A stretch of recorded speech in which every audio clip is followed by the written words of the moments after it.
In today's video, we're going to be continuing our political theory series with something which again isn't necessarily a political theory, but something which has really shaped the way that the modern world views itself, and that is the issue of race. I would refer to race as the Achilles heel of the West, and what I mean by that is this. Every civilization, every society has its inherent flaws, yes. In the Odyssey, the Greek hero Achilles, he's indestructible as such. And then he gets an arrow to his heel and ends up dying from it. And I think that the kind of Achilles heel of the West is the issue of race, because especially in the kind of Anglo-Saxon world, like within the English-speaking world, Britain and America, the liberal foundations of our civilization, the issue of race is where there has been the clearest contradictions within that, right? You say, for instance, like all men are created equal, but that statement was written by people who owned slaves and by people who fundamentally didn't believe that white people and black people and people of all different races were on equal parity. We're going to get into some of the deeper history of this. It's not just a black-white issue. We're not going to just focus on transatlantic slavery and Jim Crow and all that stuff. As with a lot of things on this channel, we're going to try and focus on some of the deeper history and some of the history of things that you guys probably wouldn't come across anyways. We're trying to get into the concept of it,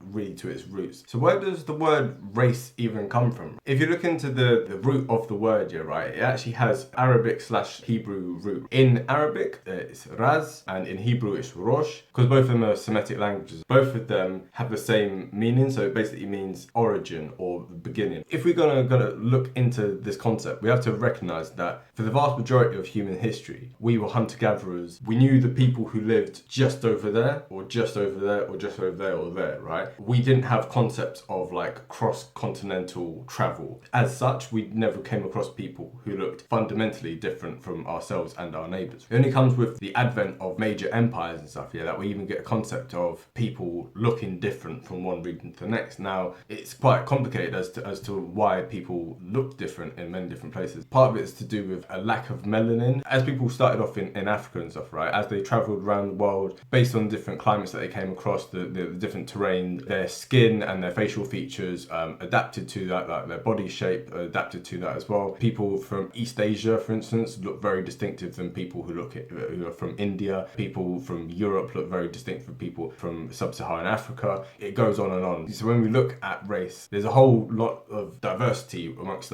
humanity, and actually the place where you have the biggest genetic variation is within the continent of Africa itself, which again is quite strange. If we're going to talk about race, we have to recognize, for instance, that the smallest people in the world, like the pygmies, are from Africa, and we also have to recognize that the Maasai, who I believe are the tallest people in the world, are also from Africa. When we talk about race and talk about characteristics of it, it's not as straightforward as one might imagine. I suppose the first time that Europeans, from a quote-unquote Western kind of viewpoint, you start to get any kind of concept of race would be with Aristotle. Now, his views one could describe as kind of proto-racism, so kind of racism before racism. The ancient Greeks had the view that non-Greeks were barbarians. So even if you were German or Italian or British or whatever, you were a barbarian. And Aristotle said that people who were non-Greeks were better suited to slavery, they were kind of born like natural slaves as such. This is the first kind of time when you get a real kind of clear thing where people kind of go, no, we're different and we're better than you guys have. That's kind of 2,000 years ago. At this stage, it could be better described as ethno-nationalism rather than what we can, in today's terms, consider racism. We can see that concept of race is quite old. However, for us to actually look into it and to see how it manifests itself in a modern context, in the modern understanding of it, we're going to have to skip forward a few centuries. Now, after the fall of the Roman Empire in the 5th century AD, we start to see different forces kind of manifest itself here. Whenever a major empire collapses, other things rush in its place. In the 7th century, we had the rise of Islam. The Islamic Empire, the Caliphate, kind of spread from Arabia, across the rest of the Middle East, across North Africa, and into modern day Spain and Portugal. So with that, you're not having a bit of a conundrum, right? So everyone, from the dawn of time, people have owned slaves. Before human beings could read or write, slavery existed, right? For the most part, it'd be if you as a tribe conquered people in the next village on or whatever, right? Then you would take those people as slaves and stuff, right? You'd basically be spoils of war. Of course, people didn't have the the ability to cross continents until pretty much the last 3,000 years. People tended to only enslave people who kind of basically looked like them. You didn't have this kind of concept as entrenched in like the Roman Empire and stuff, but by the time of like the Islamic empires, right, you end up having a kind of contradiction, because within the Quran it says that if someone is Muslim, right, it doesn't matter like what race they are, where they're from, etc., etc. You're all brothers and sisters, like kind of within the one religion. Arab slave traders conquering Africans and stuff, right? It ended up being a thing of like, well, how do we justify this then? Like they're Muslims, like how do we really justify enslaving themselves? The justification ended up coming from the thing of, well, there's an inherent difference between us and them. Like they're not fully as human as we are, right? We skip forward a few centuries, like with this kind of thinking becoming more and more mainstream. We see, for instance, with the Arab explorer Ibn Khaldun, just some quotes from here.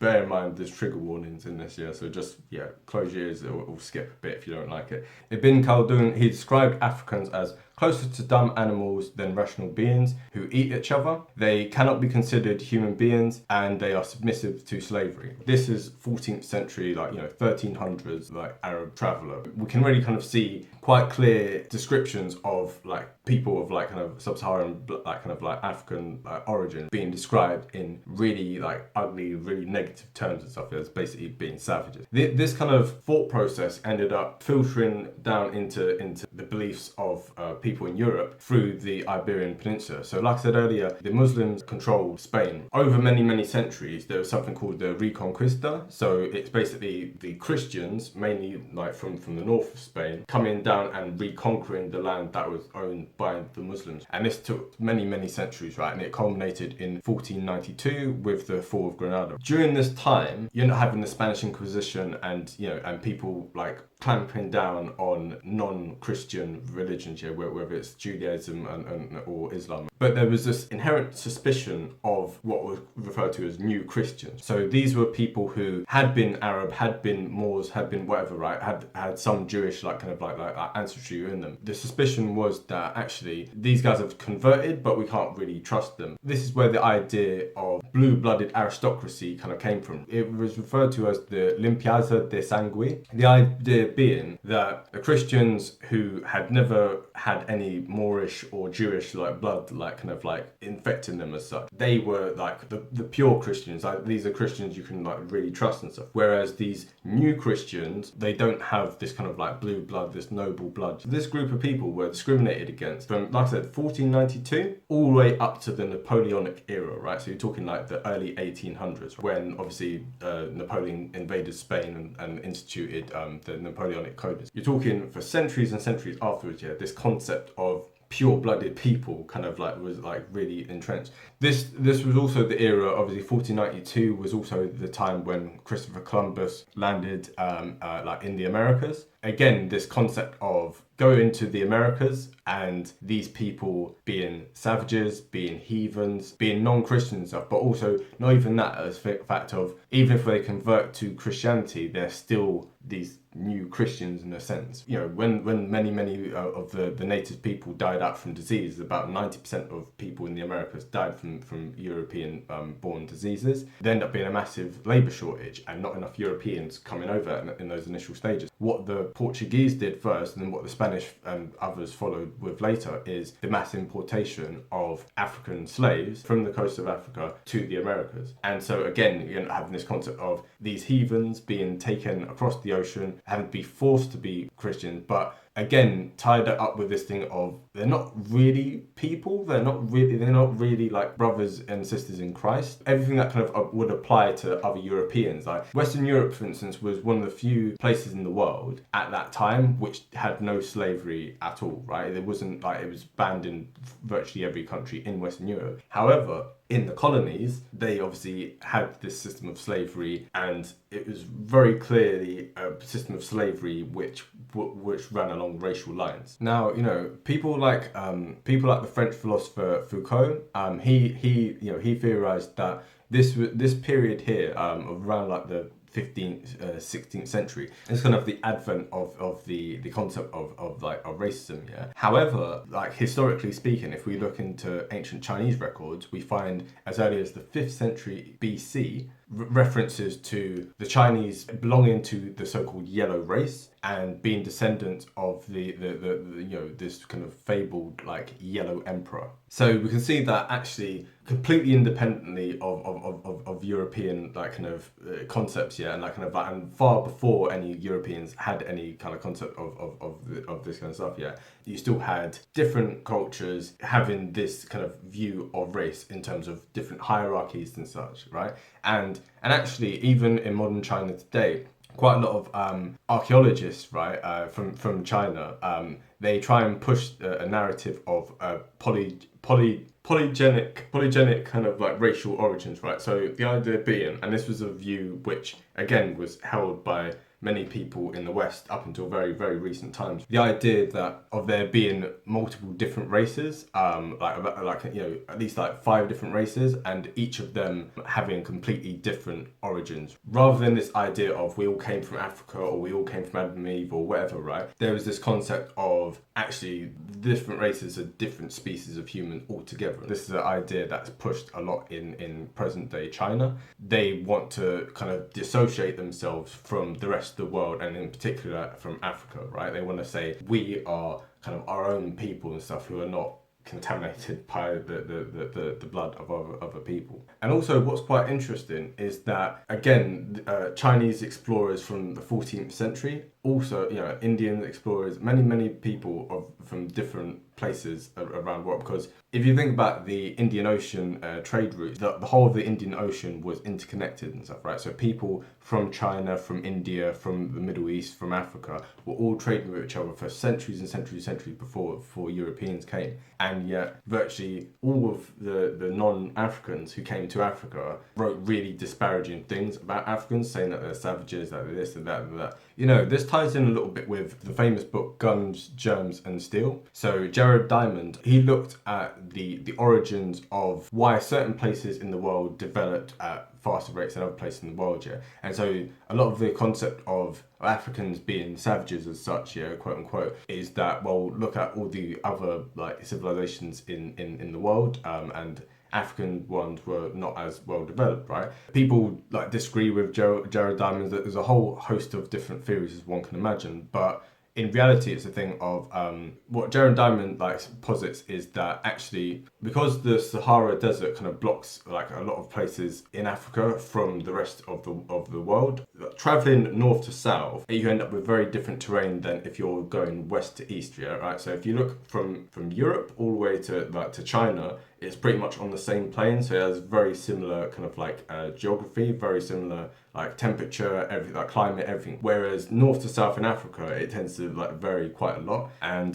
so the transfer of ideas, the transfer of trade, and like travel and everything, yeah, ends up being a lot more difficult if you're going from desert to jungle to savannah and all the rest of it, right? There's multiple different theories as to why certain places in the world developed before other places. Like the Middle East is considered to be like the cradle of civilization. At the same time, there's also places in Mexico, in modern day Mexico, that had very early civilizations. Egypt, like China, like different places in Greece and like other places in Europe, etc., etc. The Indus Valley, like kind of in what's modern day Pakistan. So many different places developed at different times, and other places, even if we look at the Aboriginal Australians, for instance, all the way up until the time of Captain Cook, that they were pretty much living in what we consider like the Stone Age. So as Europeans and other like peoples of the world traveled the world during this kind of period, more and more it was a thing of, hold on, how comes we're so advanced at this stage and these people are so primitive at this stage? And because of the unfortunate correlation between the people with slightly darker skins happen to be less developed than the people with slightly lighter skins, it reinforced this kind of like concept of actually darker skin is more primitive stuff, when in reality it's literally just an accident of geography, and it's an accident of, it's got literally nothing to do with anything. We're all, genetically speaking, we're all like human beings, we're all exactly the same. And it's just purely down to bad luck as such. That kind of explains more why there's this kind of association in the first place. Now, skipping forward a little bit to like the age of the Enlightenment, it's quite funny because this is a time when people started like really focusing on reason and on science and stuff. When you had these kind of theories, of to do with race, that seemed to be, objectively speaking at the time, they seemed to be backed up by some level of science and stuff, end up leading down a very kind of dark road and stuff, right? So people who at the time were very intellectually minded and stuff, right? They came up with very strange kind of like concepts, that as time's gone on and we've looked more at the archaeological record and stuff, we've come to find that stuff is junk science. But at the time, based on on the limited knowledge that people at the time knew, this was their bread and butter. Like, this is what they believed, right? So can't pronounce French names, but Henri de Boulain-Villiers. So he was a Frenchman, obviously, a French nobleman.